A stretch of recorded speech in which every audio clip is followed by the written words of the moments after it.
Some crimes are so heartbreaking or shocking that they change laws, change society, or even earn the label crime of the century.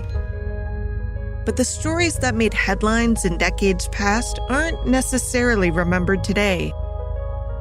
I'm Amber Hunt, a journalist and author, and in each episode of this show, I'll examine a case that's maybe lesser known today, but was huge when it happened. This is Crimes of the Centuries.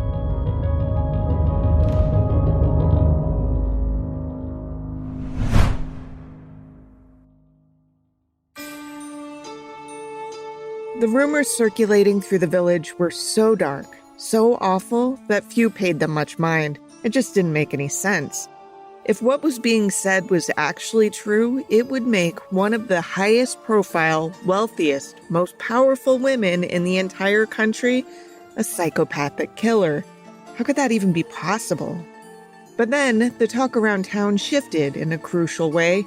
Instead of the rumored victims being merely poor peasant girls, some now were reportedly members of a quote-unquote higher societal class, the prepubescent daughters of noblemen and women whose complaints garnered a lot more attention than did the complaints of poor parents. Finally, after years of speculation, the highest-ranking politician in the Kingdom of Hungary launched an investigation. Giorgio Thurzo knew the accused woman well. He had long been a family confidant and had known the woman's husband, a celebrated war hero who had died a few years earlier. Thurzo was sure he could quickly put the rumors to bed. But that's not what happened. After listening to the woman convincingly explain away dozens of missing girls as having died of unfortunate cholera infections, Thurzo left, only to return soon after when villagers reported 4 girls' bodies had been tossed over the fortified walls of the castle Cheshti. That's when it finally came to light that Elizabeth Báthory, the Countess who had lived in the castle, had been systematically beating, torturing, and murdering young girls in one of the first documented cases of serial killings in the world. While the story around her has morphed in the centuries since, often to the point of ridiculousness, the truth as presented in early 17th century trial testimony still makes her one of the most ruthless, cruel, and prolific killers in history.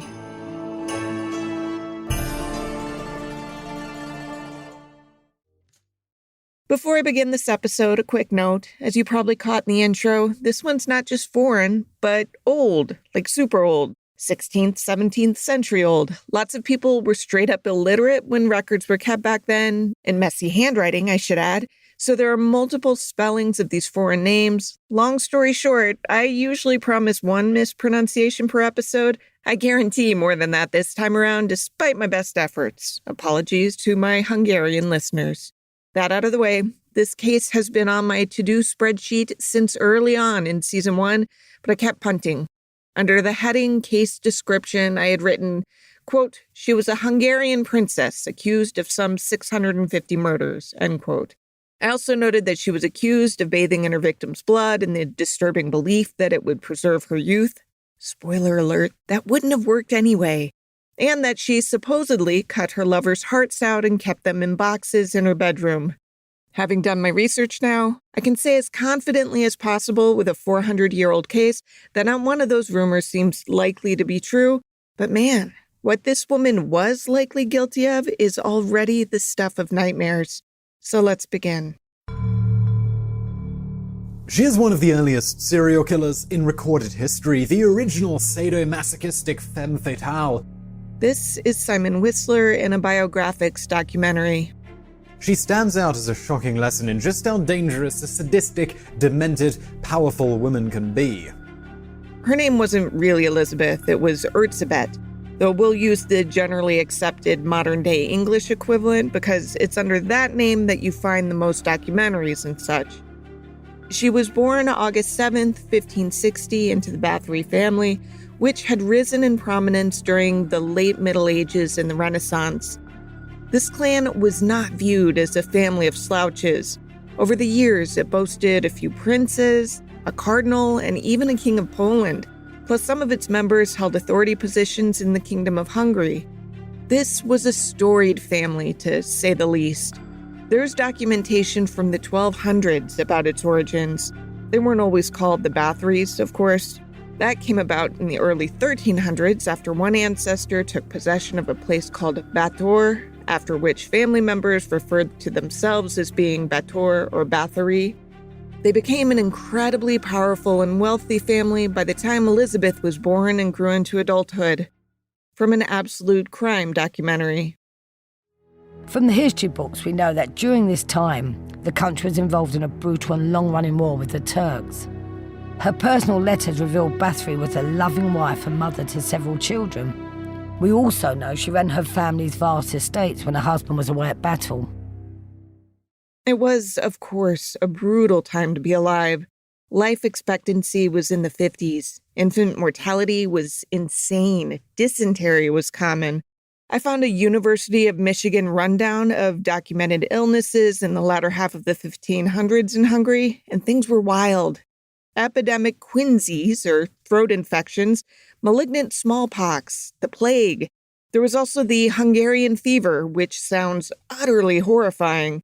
It would start with some cold and shivering, then switch from that to intense heat and pain so intolerable in the sick person's head, mouth, and stomach that they would shriek in agony at the slightest touch. Like even bed sheets touching them would be torturous. Here's a quote from the UM document titled Historical View of the Pestilential Epidemics from the year 1500 to the year 1600. Quote, "The thirst was unquenchable, and a longing for wine, which was fatal if taken. The tongue was dry and lips chopped. Delirium came on the third day. A critical looseness and deafness were favorable. Swellings behind the ears were frequent. The most miserable crisis was tubercles on the tops of the foot, which, if neglected, ended in mortification. Many suffered amputation. Spots like flea bites appeared on the body, and if livid or black, they were fatal symptoms. Copious bleeding on the first seizure was, of all remedies, the most successful." End quote. Which reminds us that even the medical treatments of this era were bonkers by today's standards. Sometimes I wonder how the hell we humans managed to survive so long that we're literally endangering the planet. It's pretty amazing when you think about it, especially when you remember just how much inbreeding there was back in the day, too. She would be the product of inbreeding between Baron George Báthory and Baroness Anna Báthory. This is from Simple History. Elizabeth had 3 siblings, 1 brother and 2 sisters. Her family was one of the wealthiest and influential in the kingdom, ruling Transylvania as a virtually independent principality. Now, Transylvania was an on-again, off-again part of Hungary in the 11th to 16th centuries, then an autonomous principality within the Ottoman Empire, before again becoming part of Hungary at the end of the 17th century. In the first half of the 20th century, it was incorporated into Romania. The Countess grew up to be well-educated with a good understanding of mathematics, as well as learning to speak fluently in 4 languages, her native Hungarian, as well as Latin, Greek, and German. Despite life having to have seemed fairly disposable during these days, Elizabeth's parents were determined to give her all the advantages they could. At the time, a lot of parents, even ones in the nobility, weren't keen on spending much money or effort on the development of their female children beyond ensuring they married well and made enough babies that one might survive to carry on the family name. But Elizabeth was treated nearly on par with her brother. She was said to have quote-unquote masculine interests. Author Kimberly L. Craft wrote in her biography of Báthory called Infamous Lady, quote, "Young Elizabeth is what we would today call a tomboy. She demanded to be treated as well as her male relatives and staff. She enjoyed dressing up like a boy, studying like a boy, and playing boys' games, including fencing and horsemanship. She would also throw hysterical fits when she would not get her way. She was extremely studious and mature, however, and there was no question she was brilliant." End quote.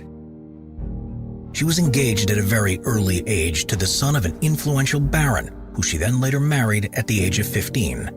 It is said around 4,500 people attended the wedding. Elizabeth received Kačice Castle, a 13th century fortification situated in what is now modern-day Slovakia, as a wedding gift from her husband. Side note, there are a few pronunciations on that castle. I'm going with Chesti because it's supposedly closest to the original Hungarian pronunciation, but it depends if you're going with the Slovakian spelling/pronunciation or the Hungarian. Long story short, I'm following the CSEJTHE version Craft cites in her book. Now, the reason I'm dwelling on this a moment is because the castle becomes a full-fledged character in this tale, thanks to its role as a grisly, infamous crime scene. Castle Chesti isn't the only castle Elizabeth Báthory ran with her husband. Frank Nedesty, who is alternately called a baron or a count, making Elizabeth a baroness or a countess.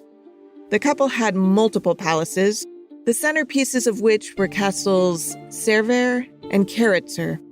Gender norms being what they were back then, Frank would have been the main go-to in running these palaces normally, but because of ongoing war in the region, he was away a lot during the first decade of their marriage. As such, Elizabeth stepped up, sending letters instructing staffers how to run things, what to pay in taxes, what to stock in each pantry, and so forth. Now, there aren't a lot of revealing documents that exist still to shed light on what Elizabeth and Frank's marriage was like, especially during the early years. There was a rumor at the time, though, that before the marriage, when Elizabeth was 13 and living with her betrothed, because that's what people did back then as a way to sort of train the woman for wifedom, Frank had left for battle, during which time Elizabeth had taken on a lover. According to a later book written about the affair, the lover's name was Laszlo Bendy. According to Kraft, quote, he supposedly had a magnetic personality and heroic manner. Some commentators state that he was a servant and table waiter.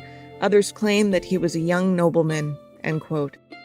Either way, Laszlo supposedly got Elizabeth pregnant, which was a pretty big no-no. But because Frank and Elizabeth were both from such high-standing families, they opted to cover up the scandal and move forward with the wedding in 1575 when Elizabeth was 15. As Kraft wrote, quote, legend also has it that the furious bridegroom had Laszlo Bendy castrated, throwing his severed private parts to the dogs, end quote.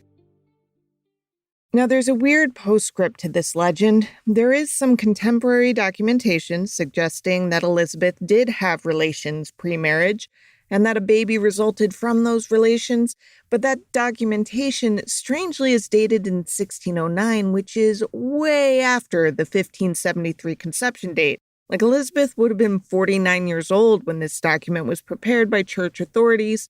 And by the way, in the document, Elizabeth reports that she was raped way back when. I can't know what's true here, but I find it all fascinating, and it could be relevant in terms of playing a role in her behavior later in life. Writer Karen Krasanovich. The way Elizabeth Báthory ran around town when she was younger, she was like Paris Hilton. She can get away with whatever she wanted to do. She can wear whatever she wants. She can have sex with anybody that she likes. Nobody stops her. So that's one part of her early development. Another is that she likely was exposed to barbaric treatment of servants and such when she was young. It was pretty common for supposedly misbehaving commoners to get hanged in public or have fingers or hands chopped off. And then you have the aforementioned dysentery and Hungarian fever and plague pandemics causing people to drop dead in the middle of the streets. And it seems fair to think that all of this might have converged and caused a few issues. Forensic profiler David Holmes in a real crime documentary. I think it's possibly within the family and within the kind of culture to have sexual experiences a lot earlier. In her case, it clearly was very early, and she will have had, in combination with these sadistic experiences, sexual experiences which perhaps reflected this.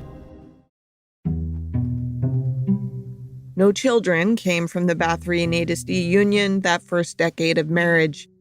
The firstborn to them was daughter Anna, who came around 1585. Historians posit that the delay might have been because of Frank's time on the battlefield, or maybe because he was mad that she'd been pregnant before they got married.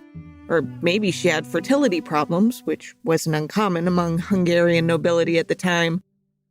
The latter theory is supported by Elizabeth's relationship with Countess Eva Popolopkovitz, who supposedly was a respected herbalist and folk medicine practitioner. But there's no question that Ferenc was away at battle an awful lot, a fact that earned him quite a reputation. Her husband was off fighting against the Ottomans. He proved to be a great warrior, earning himself the nickname of the Black Knight of Hungary. Biographics again. His absolute brutality in the face of the enemy terrified his enemies and shocked his allies. The Turks invaded Hungary in 1591, precipitating what had become known as the Long War, which lasted from 1593 to 1606. The war was to drag on, severely depleting the Hungarian economy. It did not deplete Ferenc and Elizabeth's economy, though, in part because Ferenc had a habit of stealing Turkish treasures when he was out battling. In fact, the couple grew so wealthy that during this time they actually lent money to the Hungarian Habsburg Empire to keep the country afloat. If you can just imagine that for a second, I guess this would be on par with, like, the Kennedys loaning the U.S. government money during a war. It's hard to wrap my head around. Anyway, while all this was going on, the couple did manage to sire several children. By 1600, they had 5. Daughters Anna, Orsolya, and Catalin, and sons Andres and Pale. Andres only lived to age 7, dying around 1603. 2 of the daughters survived into adulthood, though it seems Orsolya died in her teen years. By all contemporary accounts, Elizabeth was a devoted mom. This is the late Poland-born actress Ingrid Pitt, who played a character based on Elizabeth in the 1971 cult classic movie Countess Dracula. She loved her children. She was a wonderful mother. She had a reputation of helping the neediest in her villages, too. She also gave refuge to desperate peasants, feeding and housing them. But it seems more was going on behind the scenes than people realized. Ferenc was reportedly quite the fan of torturing his enemies on the battlefield, and he apparently brought home some of his favorite techniques and shared them with his wife. It's said they bonded over their love of violence, torturing young servant girls who were under their charge. Ferenc taught his teenage wife innovative methods of torture, such as rolling up pieces of oiled paper, placing it in between the toes of a servant girl, and then setting it on fire. It is also claimed that he gave Elizabeth a clawed glove for her to scratch up the faces of disobedient girls. There is no doubt that her husband introduced Elizabeth to all manner of atrocity. By the way, Kraft wrote about this glove in her book, too. It sounds like a straight-up Freddy Krueger glove. Kraft described it as a, quote, device that resembled a hand of sharp claws that could be fitted over the fingers to cut, slash, and stab a victim, end quote. While it wasn't common knowledge at the time, later testimony suggested that Ferenc probably started his wife down the path of abusing young female servants. He'd supposedly order the girls to stand naked before him, going so far as to covering some of them in honey and forcing them to stand outside in the sun so that they would be attacked by insects.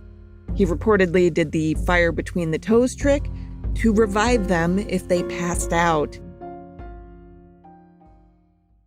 The testimony that eventually brought this to light did suggest there was a limit to Ferenc's inhumanity, however. He supposedly stopped short of killing the servant girls and got a little peeved when his wife did. One man testified that when Lord Nadesty learned that a girl died in Elizabeth's care, he disapproved and actually forbade it. You might think that's because he was a stand-up guy, but apparently his big concern wasn't the mistreatment of girls, but rather the tarnishing of his image. You know, it just wasn't cool to go around killing people off the battlefield, and this was something Ferenc understood. That said, Ferenc wasn't around all the time, nor was he the only influence in Elizabeth's life. Her staff included several sadistic accomplices that strangely included a woman named Iona Jo, who'd been hired as a wet nurse for Elizabeth's children. Iona eventually helped Elizabeth torture and maim countless servant girls. there was another evil influence. In 1601, the household was joined by a strange woman by the name of Anna Darvolia. It was rumored that she was a witch. What is undeniable, though, is that Elizabeth's personality underwent a dramatic change from the time that Darvolia entered the household. She became much more sadistic. Whereas her husband taught her to torture, Anna taught her to kill. Under the sinister tutelage of Anna, Elizabeth was responsible for the deaths of several of her servants around this time.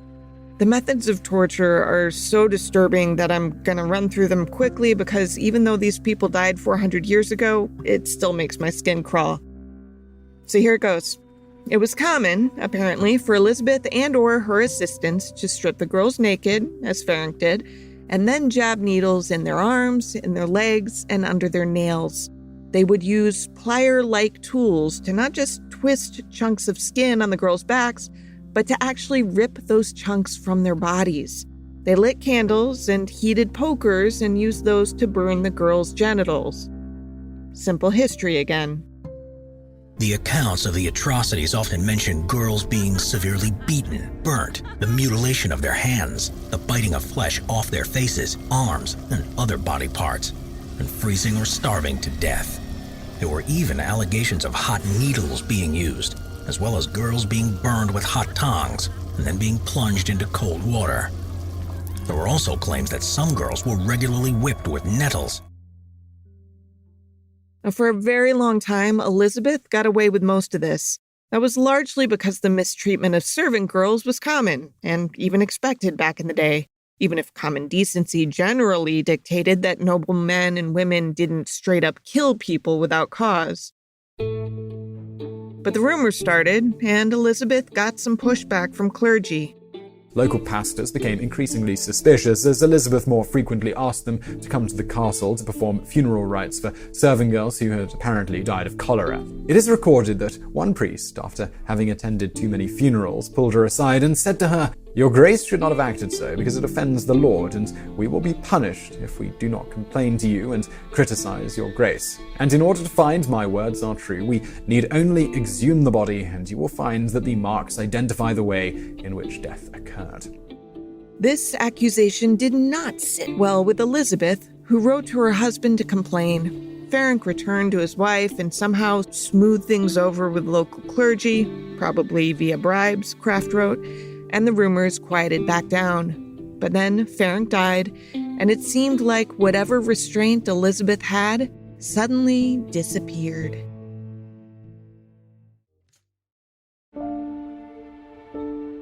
Ferenc Nadesti died in 1604. Given that average life expectancy during the era was about 54 years old, his death at 49 wasn't terribly premature. It couldn't have been pleasant, though, considering he apparently first fell ill 3 years before he died. Around 1601, Elizabeth's husband, Ferenc, became unwell. We don't know the specific nature of his condition, but it led to paralysis of the legs. When he died, Elizabeth was 44. She became even closer with Yona Jo and Anna Darvolia, as well as 2 other women, Dorothea and Caitlin, plus a young boy called Janos. We're not sure just how young Janos was, but Kimberly L. Kraft in her book makes a solid argument for thinking he was maybe a teenager. Setting aside the torture he partook in, Janos in general sounds like a grade-A jerk. Kraft wrote, quote, "Witnesses said that he ran around the estates as he pleased, getting into fights and running off his mouth regarding the people he had killed and where their bodies were hidden. At least one witness, a judge, confronted the Countess about him, but she apparently did nothing to discipline him." End quote. After Ferenc's death, Elizabeth and her allies set up camp at Cheshti, where they had access to hundreds of girl servants. The girls would come from the nearby village outside of the castle walls. Each of the posse, with the exception of Caitlin, apparently, would go around offering young girls jobs in the castle. They'd usually make those offers to the girls' parents, and the parents likely thought it was a stroke of wonderful luck, because Elizabeth tended to pay well to take on the girls and also promised the parents that the child wouldn't just be well cared for, but she'd likely end up married to boot. Now, as mentioned, a handful of girls had died prior to Ferenc's death, But it had been rare enough that even with the clergy getting suspicious about things, no one seemed overly alarmed. Elizabeth, after all, was kind to the neediest of her subjects. She was known to foot medical bills and provide food and clothing to the less fortunate. When she explained that she had sadly lost a few servants to cholera, plenty of people believed her. But after Ferenc's death, the body count grew so swiftly that no one bought the cholera lie anymore. People who actually saw the bodies knew for sure these girls didn't die of disease. They clearly had been tortured. Their bodies were missing chunks of flesh. They were emaciated from starvation. A compilation of experts via real crime again. Elizabeth Báthory had a terrible temper, and she enjoyed torturing people. She enjoyed humiliating them. If you didn't iron her things properly, she would put an iron onto your face and leave you marked for life. A servant girl who had displeased her had her jaw physically ripped open. Báthory leapt forward and she took the jaw of the girl and she just ripped it open with her hands. I mean, that's a true sadistic rage. People were catching on and refusing to let their daughters work at the castle. For a while, Elizabeth's henchpeople changed tacks and recruited from outside the nearest village. But parents wanting word about their daughters were turned away, told they couldn't check on their loved ones, told they'd died suddenly under unfortunate circumstances, and soon the servant girl pool dried up. Word had spread to everyone except the nobility. See, even with Elizabeth, within a few years killing dozens of servant girls, that only drew so much attention because they were servant girls. They were on society's fringes. Other noble folk didn't care about missing or murdered poor people. The rumors never reached them. So when Elizabeth decided to opening a finishing school for young girls, families of noble birth thought nothing of sending their girls there. It would be the perfect cover for her to continue her torturous ways with a higher class of victim. At the same time, the attendance fees that the parents of the girls paid would infuse some much-needed funds into the Báthory coffers. So these rich families were paying to send their daughters to a finishing school run by Elizabeth Báthory. And guess what? They weren't going to look the other way when the girls started to disappear. You might be wondering why Elizabeth would start targeting nobility, and that's where one of the modern-day legends comes into play. Some people believe that Elizabeth would bathe in the blood of her young victims in an attempt to keep herself youthful. And folks who believe that tale reason that she must have, along the way, decided that blood from the noble-born would achieve her goal more efficiently. There's no contemporary documentation suggesting that Elizabeth did the whole bathing in blood nonsense, though. Trial testimony from her lifetime suggests she had no special interest in blood per se. She was sadistic, deranged, and cruel, and she tortured her victims until they bled copious amounts. But there's no record of her seeking to sop up or save any of that blood. In fact, there are references to her changing her clothing if it got too blood-soaked. Anyway, it doesn't seem she was driven by some bizarre fascination with blood. Rather, as biographics posits, it seems more likely that Elizabeth was driven specifically by an insatiable need to kill young girls. So much that it certainly clouded her reasoning. I mean, she was making dumb choices at this point. It was obvious that the aristocratic parents of teenage girls who suddenly disappeared would move heaven and earth to get to the bottom of what had happened to their pride and joy. But none of that mattered to Elizabeth. All she saw was a ready supply of nubile young bodies. Inevitably, the body count began adding up and the parents came calling. Elizabeth made up the bizarrest of excuses. One of the girls had gone crazy and killed the other girls before committing suicide, but no one was convinced. Some parents appealed to the king, Matthias II, and he decided to undertake an investigation. This is what proved to be Elizabeth's undoing. The king sent Georgi Thurzo, who was essentially the prime minister and another member of the nobility, who happened to have been a close associate of Elizabeth's late husband. He was so close, in fact. On his deathbed, Ferenc had even asked Thurzo to look out for his wife. It seems he was skeptical early in his investigation. He'd heard rumors about missing girls, of course, but it seemed beyond the pale that Elizabeth was murdering girls, especially daughters of nobility. That seemed crazy. He treated her with far more respect and decency than he would have had she been a member of the lower class. He even believed the stories she wove for him the first time he interviewed her. But there was a pattern to Elizabeth's cruelty. She was known to become the most violent with her staff after making public appearances or hosting events at her castle. It seemed the stress of running her estates and playing the part of Countess caused her to explode in fits of deadly rage. This happened soon after Thurzo interviewed her. Villagers reported that 4 girls were tossed over the castle walls. Whoever did the tossing apparently had hoped that coyotes or wolves would quickly devour the corpses, but that didn't happen. Thurzo came back, found a dead girl inside the castle and another girl near death, and arrested Elizabeth, Doratya, Catalin, Iona, and Yanis. He would have arrested Anna Darvolya, too, but it so happened that she'd suffered a blinding stroke that had recently killed her.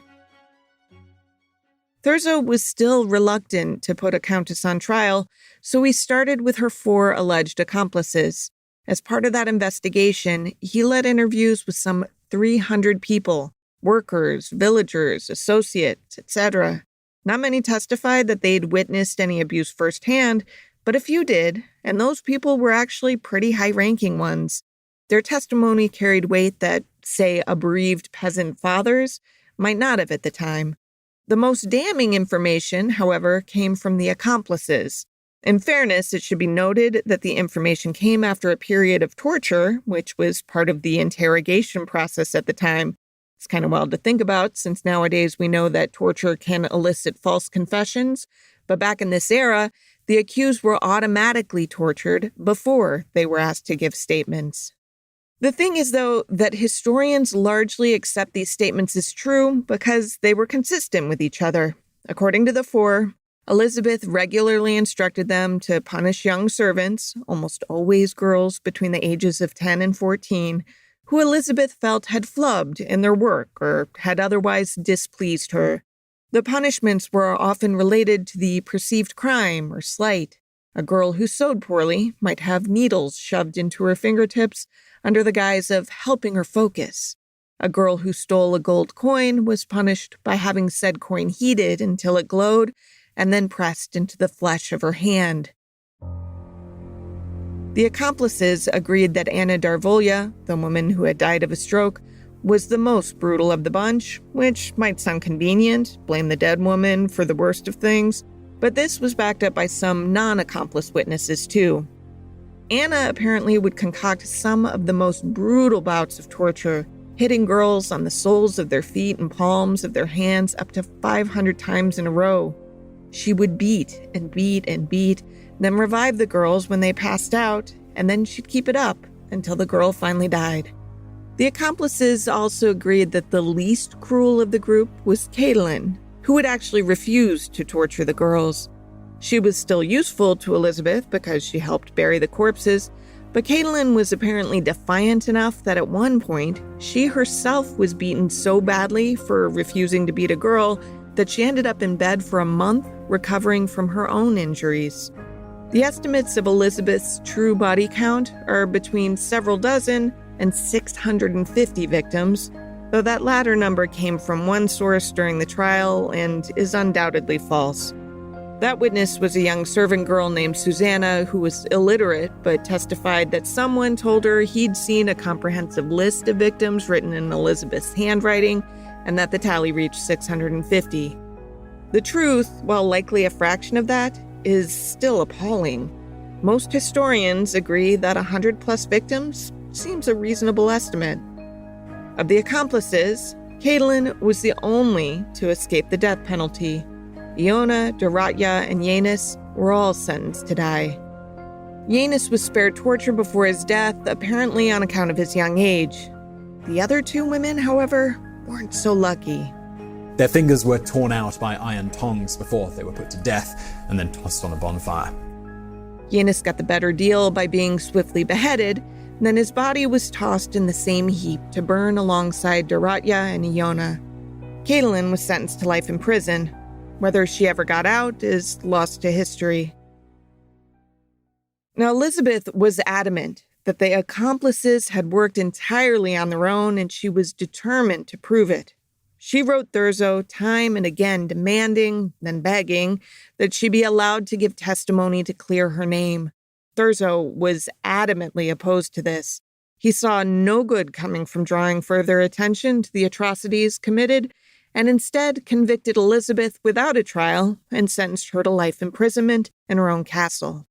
The king, at first, wasn't keen on this arrangement, but he eventually relented because further interviews actually made Ferenc the war hero look bad too. Like, the more they dug into this case, the worse everything appeared. Ferenc had taught his wife torture techniques, had known that she was killing girls on occasion, and had apparently bribed clergy to look the other way. Instead of moving forward with a trial, the king eventually conceded that castle imprisonment was a fitting end, that and wiping her very existence from as much public record as possible. Much of the documentation that exists for other nobility in this era is missing when it comes to the Báthory clan, apparently because a good bit of it was intentionally destroyed. The king and Thurzo wanted to spare the couple's children and grandchildren from permanent infamy. Obviously, that didn't quite work. After Elizabeth died inside of her castle in 1610, her estate was spread among her 3 surviving children.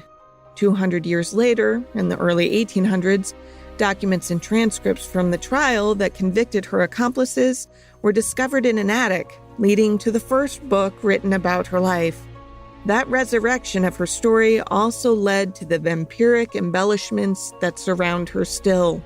Take this piece in the Bath Weekly Chronicle and Herald, published on October 5th, 1826, which had started out with an accurate depiction of how Elizabeth punished young women for the most trifling faults. Quote, "One day she struck one of them in a brutal manner, and the blood of the victim having flown into her face, she ran to a mirror to wipe it off. She fancied that her skin was become whiter, more beautiful, and more brilliant, and the idea immediately occurred to her of renewing her youth by bathing herself in the blood of these unfortunate girls." End quote. And this was printed in a newspaper. People had no way to fact-check it at the time, and so the seeds of a Dracula-esque legend were sown. As such, she has become just as embellished as Vlad the Impaler, upon whom Bram Stoker's 1897 book Dracula was mostly based. Some tales have Elizabeth murdering lovers and keeping their hearts in boxes strewn about her bedroom. Some have her filling literal bathtubs with blood, which is a practical impossibility, given the number of bodies that would be required to fill a single tub. These tales appear to be hogwash. But the truth? Well, that's horrific enough.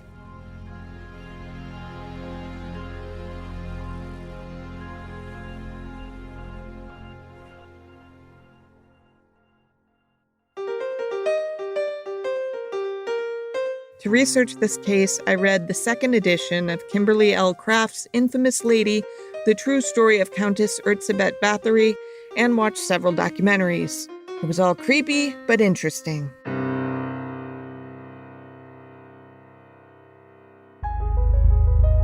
Crimes of the Centuries is a production of the Obsessed Network. To learn more about its shows, go to obsessednetwork.com. This episode was written by me, Amber Hunt, and produced by Jennifer Swatek. Steve Tipton edited the script. Original music is by Bruce Hunt and Andrew Higley. Other music comes from Blue Dot Sessions and Universal Music Productions. If you like us, help us out by rating and reviewing us on Apple Podcasts. For more information or to recommend a case, go to centuriespod.com. On Instagram and Twitter, we're at CenturiesPod, and check out our Crimes of the Centuries podcast Facebook page.